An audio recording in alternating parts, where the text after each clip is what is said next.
Hello and welcome to Thursday Thoughts. Thursday Thoughts? What on earth are they, I hear you ask? Well, my friend Lucy and I meet every week over on Instagram to talk all things personal growth because she is as obsessed with it as I am. And we decided that we might as well put those conversations out as a weekly podcast. So now you can listen to us chat here on Apple Podcasts or Spotify or wherever you listen to your podcasts. And we'll be talking about topics such as spirituality, limiting beliefs, the ego, imposter syndrome, gratitude, meditation, confidence, and so much more. So if you're ready, here we go. So we're talking about sleep. Shall I kick it off, Polly? Go for it. Yes, go. So we're talking about sleep.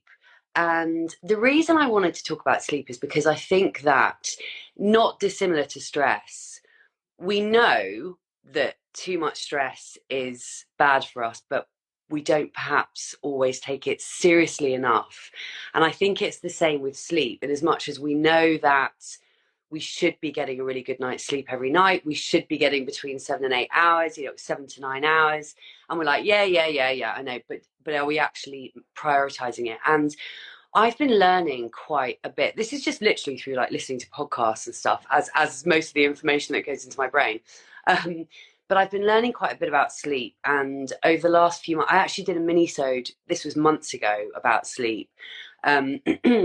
Excuse me. And it's it's so much more important than certainly I realized. And I think a lot of people perhaps realize. So I just thought it was worth doing a Monday motivation about this. And can I start it? I'm going to start it with a quote, if that's okay. Yes. Because there is a sleep scientist or sleep guy called, where's it gone? I've actually got some notes, Polly. Check me out. See, this is what happens when we decide more than 45 minutes before we do it. We get time. So basically, there's a guy called Matt Walker who I talked a lot about on this mini-sode a few months ago. And he basically said of his own sleep habits, he said, I give myself a non-negotiable 8-hour sleep opportunity every night, and I keep very regular hours. If there is one thing I tell people, it's to go to bed and to wake up at the same time every day, no matter what. I take my sleep incredibly seriously because I have seen the evidence. Once you know that after just one night of only 4 or 5 hours sleep, your natural killer cells, the ones that attack the cancer cells that appear in your body every day, drop by 70%, or that a lack of sleep is linked to cancer of the bowel, prostate, and breast, or even just that the World Health Organization has classed any form of nighttime shift work as a probable carcinogen, how could you do anything else?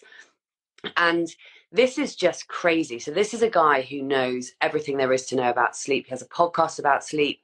And then there's another woman called Kristen Holmes who I'm also going to just mention some major points. But actually there are a few things that I want to pick up on. But from what I've learned, it seems that the most important thing is having a regular sleep time and a regular wake time. So going to bed at the same time every day and waking up at the same time every day. This seems to be like one of the key things. And Kristen Holmes, who I don't know if she's a scientist, but anyway, she's done loads and loads of research into sleep. And she says that if we're awake when we should be sleeping, or sleeping when we should be awake, it causes huge amounts of stress in the system. So basically, if we do it once in a while, so if once in a while we have a really late night and we, get up much later, so we completely mess up our regular sleep times, it's fine and it's not really a problem. But if we do this chronically, it has huge, huge health consequences, including, like Matt Walker said, cancer and heart disease. And also, one thing I thought was so interesting was that 100% of mental health issues that have some kind of circadian even disruption. And this woman, Kristen Holmes, said, if you are awake from the hours of 10 p.m. to 4 a.m., if you're awake for 2 hours between 10 p.m. and 4 a.m., 2 days per week, for 25 days of the year, you qualify as a shift worker, and you are more than likely to have significant circadian disruption. So you're basically putting yourself at increased risk for cancer, heart disease, fertility problems. So both of them are saying, get to bed at the same time and wake up at the same time. And both of them are talking about this idea of shift workers, and how shift workers actually, on average, live 15 years less than non-shift workers. And so basically it's those hours between 10 o'clock and 4 a.m. that are really, really key. So I think one of the main messages that I've taken away from this is making sure that we get a couple of hours in before midnight, which basically means being asleep by 10 o'clock, which is something that I try and do. So there's so much in this. It's just, we really want to try and really prioritize our sleep patterns, and even Kristen Holmes actually said that even the regularity of sleep is potentially even more important than the number of hours we're actually getting. So that was one of the things that she said. But it's so interesting and so important. I just banged on for about half an hour. Over to you. Yes. So, I mean, everything that you said, I think, is really absolutely, in an ideal world, what we should be doing. Because, as we know, sleep is one of the pillars. It's one of the foundations of good health. I think in reality, it's, particularly in this modern day world, it's very, very difficult for us to do that. And I know, interesting, I was listening to another podcast and I cannot remember the name of the lady, but it was more about sleep problems. So I think if we can put everything in place for us to have really good sleep, then obviously that is the ideal. And everything you said, I think, is absolutely, is obviously correct. These are experts in their field. I think, however, though, and what this person I was listening to was saying, sometimes we can get ourselves in a right old state if we start stressing about sleep, if we're not getting enough sleep. So that a lot of the problems with sleep is not really with sleep itself. It's more how we are approaching it, and then we start to worry about it, and then we can't do it. And the sleep issues are massive. And I think if you start going, right, I've got to have 8 hours a night sleep every night, then I think actually it probably makes you puts you in a position where actually you start to worry about it. And I think that's the last thing anybody should be doing. She was sort of, I mean, I'm under the impression there as well that, we're all very different. So actually how much sleep we need does vary according to whoever we are. So I know I need 7 hours sleep. I always thought I needed more, but actually I don't. I've realised 7 hours is a really good number for me. I love to go to bed early, but equally I don't do that all the time. So but what I was really happy to find out is, because I would panic if I've had a really late night, and it's like, oh my god, I'm going to be so tired. But apparently your body's amazing. If you do have a really, really late night, actually we all think, oh, we're going to have to catch up with the sleep and go to bed earlier or whatever. But actually, apparently your body is amazing. It just goes into deeper sleep the following night, and actually it will kind of reset itself. So if those late nights are happening, not every night, as you said, but once in a while, then we just shouldn't worry about that. And the other thing, actually, which I was learning, and having spoken to some sleep people, experts on my podcast as well, what is absolutely crucial, even if you're having sleep problems or not having sleep problems, because I've spoken to people because of perimenopause, sleep is a real issue for so many people, is the most important thing is the wake up time, right? Not necessarily the go to bed time. So they're all saying the wake up time is crucial, even if you're absolutely knackered and you haven't had a good night's sleep. Wake up at the same time, because actually that is more important for your body to get into to know the timings of the day, and actually try, and actually not tell yourself I'm going to be really exhausted, because actually you might not be. And that's why those sort of sleep trackers and everything are not helpful, because if it tells you you've had a really crappy night's sleep, then actually you're probably going to think you have. And whereas if you don't know, you might have actually thought you've had an all right sleep. So the wake up time apparently is absolutely key, waking up at a similar time. But the going to bed, but this is only if you're having sleep issues, by the way, I'm talking about. So normally if we can, I tend to go to bed at the same time most, but if you've got sleep issues, apparently it's more important to go to bed when you are feeling sleepy. So if you're not feeling sleepy and you've got sleep issues, just maybe wait until you are really sleepy, because apparently if you go to bed and you're not sleepy, then that's when the mind gets in the way. And this is only if you've got sleep problems, but you're right. I think if you're a healthy sleeper, then going to bed and having routine and all of that thing is really really important. So just chuck that in there. Yeah, no, and you're absolutely right, because yes, I mean, of course, the worst thing if you have sleep issues is to be worrying about not being able to sleep. So I totally hear what you're saying. And in fact, just thinking about some things that could potentially help our sleep. I mean, there are about 3 things that I want to mention. One is caffeine, one is screens, and one is food. And caffeine, and this is, and might I just add before I go on, is that I am so far from perfect when it comes to sleep myself.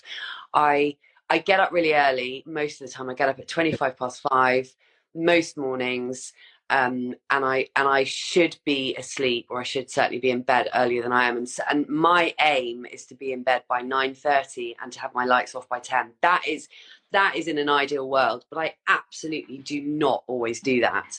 But I do try. But what was the first thing I was going to say? Caffeine, yeah. So apparently we should be knocking caffeine out but basically, I think it's roughly 10 hours before we intend to go to sleep. So basically, if we want to go to bed at 10, or we want to go to sleep at 10, we should try and stop drinking caffeine at midday. And again, I say this to myself because I drink a lot of coffee, way more coffee than I should. I'm trying to be better at not having coffee in the afternoon. I'm that girl that can easily have a coffee at it's 4:00. I'm just going to go and treat myself to a nice coffee. And that's quite interesting, because apparently what the caffeine does is it blocks adenosine building up. So adenosine is this really cool kind of byproduct from something. I don't really know the science of it, but it basically, to get really sleepy, the adenosine in our body has to it's almost like this level. It has to rise. And when you've got loads of adenosine, that's when you feel sleepy, you want to go to sleep. Whereas what coffee does, the impact, which is why you kind of feel more alert, is it blocks that. It stops the adenosine from rising. I think it's something like that, or it does. Oh God, I'm so annoyed. I can't remember what exactly that was. Something to do with that. But the problem is you've still got the adenosine there. So once the effect of the caffeine goes, you're still going to be feeling sleepy. So it's just kind of masking what's underneath. So actually it's not that helpful in terms of trying, what people think it's actually going to help you become much more alert and stuff. And actually it's not. It's just blocking the sleepiness temporarily. Yeah. So yeah, I've heard of adenosine, but like you, I'm not. I mean, it's something that I've definitely heard of, but I can't remember the science behind it. But long story short, we should be trying to drink caffeine earlier in the day and not later in the day. The one other thing that I just want to mention is light, because obviously in order to sleep, our body needs to produce melatonin, and the only way that our body can produce melatonin is for it to be dark. And I heard there was something on one of the podcasts I listened to about, if you are with a load of, like back in caveman times, where people basically got up with the sun and went to bed with when the sun went down, if you spent 48 hours with a group of people and you were all just kind of living like in caveman times, you would all end up going to sleep within 30 minutes of each other. And obviously back in the day, we didn't have screens, we didn't have lights, all the rest of it. So actually light is a really big problem, in as much as I think we all know that we want to try and be off our screens at least an hour before we go to bed. But this is another one of those things that we have to start to, or try and take a bit more seriously. And so it's much better to get into bed and, you know, read a book than it is to read I mean, I think Kindle, I don't have a Kindle, but I know you can dim that. I know that they can be really, really dim, can't they? But in an ideal world, we'd get into bed and kind of read a book rather than flick around, you know, play on our phone. And apparently also in the evening, we actually want to really dim the lights. This might sound really obvious to some people, because some people will be like, well, of course. But I think there's probably some people out there who might have overhead lights on in the, you know, in the sitting room or in the kitchen or whatever, quite late into the night. But we really want to try and bring the light down. And we want to sleep in, you know, proper dark. And I'm a fine one to talk in this, because I never close curtains. I never close shutters or blinds, because I don't like sleeping in the pitch black. But I'm even considering like wearing a sleep mask, because apparently what it is really important. And we haven't evolved yet to deal with the artificial light that there is in the world. And that is even something as tiny as on a clock. Like I have, you know, I have my very, very, very loud alarm clock that's for deaf people and people hard of hearing and elderly people, because it's the only way I get up in the morning. But that has really bright numbers on it, and even something that you wouldn't think would affect our sleep, even that kind of light can affect our sleep. So we really want to try and make the room as dark as possible, and even potentially wear an eye mask to keep out something, you know, things like our alarm clock. What's that? Sleep mask. Oh, someone's just commented, sleep masks make my eyes sweat, which doesn't help with my night sweats. I can, Paula, I hear you. I don't like a sleep mask. I mean, I tend to sleep in pitch black, and I really like that. I'm so sensitive to screens, so even if I'll probably look at my phone for a second to just set the alarm before I go to bed. Same. It's my alarm clock. But if I've on any longer than that, I honestly, and maybe now it's sort of a psychological thing, I've kind of got it in my head, but it just really stops me from going straight to sleep. I find I'm so sensitive to the light on my phone, so I really don't. And the other thing I was going to say then was, oh yes, in terms of the light, also on the other end of the scale, it's really important that we get outside and put our eyes in the light in the morning, because that is like one of the key things to help you have a good night's sleep, because that's you've got something amazing in your eye which basically lets in the light, and it kind of sets your circadian rhythm, so that you then are kind of set for the day, you know that you're awake for the day, and then when it comes to sleep, you're going to go to sleep much, much more easily. So can I just add to that, Polly, that it doesn't matter if it's cloudy. Yeah. Even if it's cloudy, it's worth going outside for 5 or 10 minutes, right? Because even with complete cloud cover, you're still getting those rays from the sun, the ones that you need, like you say, in order to set your circadian rhythm. So yeah, what does that say? I had conjunctivitis and was advised to hydrate my eyes as much as possible. I bought self-healing eye masks to wear at night. Oh, there you go, Paula. That maybe try those. I mean, you know, I sympathise with you, Paula, because during perimenopause, one of the biggest issues it was for me anyway, was night sweats. It's the most horrible, horrible thing. Waking up in the middle of the night, literally as if someone's poured a bucket of water over you, and it is not very nice.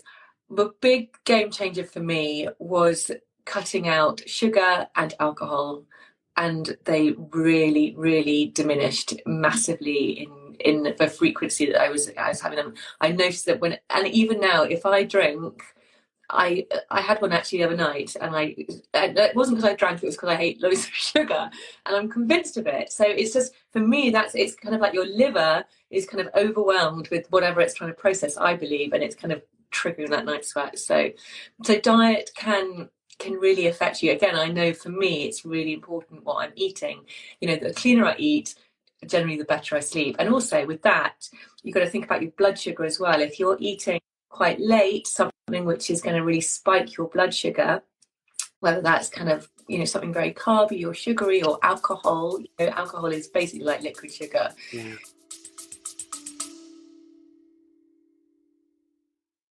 a very quick break to ask you to hit the follow or subscribe button if you haven't already.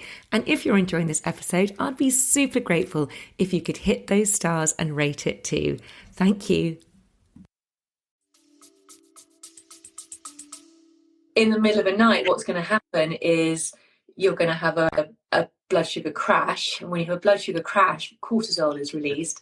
And cortisol is what's released first thing in the morning. It helps get us out of bed. It helps wake us up. So if you're going to get that in the middle of the night, then that's what's going to trigger you waking up, and that's not going to be very helpful. So yeah, just that's something else to consider. So there's it's just about, you know, all of these things. It's all about doing it in moderation, you know. And I know that our bodies love just regulation, as you said. You know, in terms of sleep as well, they just like knowing what is going on. So yes, if we can have a good routine at sleep, at, you know, bedtime. You know, just look at kids. That's how, you know, I know my kids just always loved knowing what was happening at night, putting them to bed, you know, that whole little routine of bath, bed, story, bed, you know, and it helps them go to sleep. And we're no different, really. Yeah. I just want to go back to the alcohol thing for a minute, because this is where I really fall down majorly, because I drink every night. Not gonna lie, I drink a glass of red wine every night, and I'm not proud of it. I've been through stages in my life where I've totally cut out alcohol and felt amazing. But anyway, I'm in a drinking stage at the moment. I don't like drink loads and loads, but I do have a glass of red wine every freaking night. And speaking of sleep, I know that alcohol, you know, we feel like if we've had a couple of glasses of wine, it might help us get to sleep. But actually, it's doing the opposite of that, because we might kind of pass out, because that's basic. When we're pissed, I'm not saying I go to bed pissed every night, by the way. I have a glass of wine, I don't go to bed pissed. Well, I did on Saturday night because I was with a friend, but that's different. But no, when we have that kind of passing out feeling, we feel like we go straight to sleep when we're a bit pissed. Actually, it's not that. The sleep that we then subsequently have is not the deep restorative sleep that we want and that we need. So alcohol is definitely one of those things. And again, you know, talking to myself here, I really want to try and cut down alcohol. And also going back to diet, Polly, and I'm sure you'll know this, but from what I've heard various experts on this say, ideally we want to stop eating altogether, and I think you would agree with this. We want to stop eating altogether about kind of minimum 2 hours before we go to sleep. And again, for me, this is really, really, really difficult, because I like to have a couple of pieces of dark chocolate I always crave something sweet in the evening, like after I've had my supper, always. And also dark chocolate goes very nicely with red wine, might I just say. So I find that really, really difficult. But just seeing as we're talking about sleep and, you know, ways to help sleep, one of the reasons why it's so good to stop eating 2 or 3 hours before you go to bed is because then the sleep that you have, your body is then able to do what it needs to repair and restore your system, rather than have to concentrate on digesting the food that you've eaten just before you went to bed. So that's another it's another one to think about, isn't it? Yeah. Well, you've got to stop beating yourself up. A couple of pieces of dark chocolate and a glass of red wine. You know, there are studies out there which have shown that both of those things are actually really good for you. So I think you've got to stop beating yourself up. You know, everything in moderation. I mean, in the blue zone countries where Dan Buettner went to find out, you know, what makes someone, how does someone live until 100 in a really healthy way? You know, went to the places in the world where people are living longer in a really, you know, but really in a vital way. And actually, lots of them drank red wine. Lots of them, you know, dark chocolate's been shown to be not too bad for you. So, Lucy, I don't think you need to beat yourself up. As you said, the most important thing, I think, is when you have it, you know, give it a couple. I know I love that documentary as well, Rachel. The most important thing is not to go to sleep on a full stomach, because your body is going to be too busy digesting your food as opposed to doing, as you said, doing all the important jobs of restoring and resetting you for the next day. And you probably notice, I notice, if I go to bed on a really full stomach, you feel really sluggish the next day, because your body hasn't been able to do all the other jobs. It's just been so busy trying to kind of digest and do all of that. So question. So going back to my couple of pieces of dark chocolate at night, is it, and I think this really is a stupid question, but I'm going to ask anyway because I know that you'll know the answer. I know. So I bet, well, I'll try you. So given the fact that we want to stop eating at like 2 or 3 hours before we go to sleep, say I have those couple of pieces of dark chocolate, half an hour before I go to bed, let's say, because it's only a couple of pieces of dark chocolate, does that mean that I'm not going to be fucking up my body's ability to then repair and restore itself because my body won't take so much energy or whatever the hell it takes to digest 2 pieces of dark chocolate, rather than had I gone and had like a Big Mac, and fries? Do you know what? I don't. Do you know what, Lucy? I don't know, but I would say it's not a massive heavy meal sitting in your stomach. The only thing about dark chocolate, though, it can be a bit of a stimulant, because so that's the only thing. It might interfere with your sleep a little bit, because it can be a bit of a stimulant. So I suppose you can only, the thing is, we're all so unique, and your kind of sensitivity to that might be okay. It's like caffeine. Some people can have a coffee at night and sleep absolutely fine. What I would say is, if you're struggling with your sleep and you're having a coffee at night, then that's the time when you really need to start considering stopping drinking that coffee at that time. So everybody is different. Some people, my mum has always been able to drink coffee late at night after a meal. I'm just like, how can you do that? But it seems to be okay. So it's about really working out what works for you. Yeah. But I think actually, in kind of wrapping this up, I think, like I said at the beginning, my main takeaways from all the stuff that I sort of learned about sleep, well, the main takeaway is regularity. And like you said, I know it's more important to get up at the same time than it's more important to get up at the same time every day than go to bed at the same time every day. But from what this woman, Kristen Holmes, what was her name? Kristen Holmes. She was pretty convinced, and she's done a heck of a lot of research on this stuff, like a heck of a lot of research. She was very, very adamant that the one thing that we want to try and do is go to bed at the same time and wake up at the same time. And it's, it is a predictor of mortality. Like it literally is. So, I mean, maybe anyone who's kind of interested in the subject can go and look her up or listen to her on a podcast. But of all the research that she has done, very detailed with lots and lots and lots of people, this is what they're finding, that the one thing is trying. So basically, and like you say, everything in moderation. But if we can be, 6 out of 7 days a week going to bed and waking up at the same time, and that that doesn't mean that there can't be any kind of variation in that, but obviously the more variation in that, the worse kind of thing. So if it, it's better if there's just a half-hour variation than an hour and a half variation in your sleep regularity. So that's been my sort of main takeaway and everything that I've learned about sleep. What would you say? Yeah, I mean, Rachel was just saying, I'm terrible for weekend lions. And actually, I see, it's so funny, because I always used to get quite annoyed that I can't lie on the weekend, because I find our alarm goes off at 5:27 every day. And not at the weekend, it doesn't, but Monday to Friday.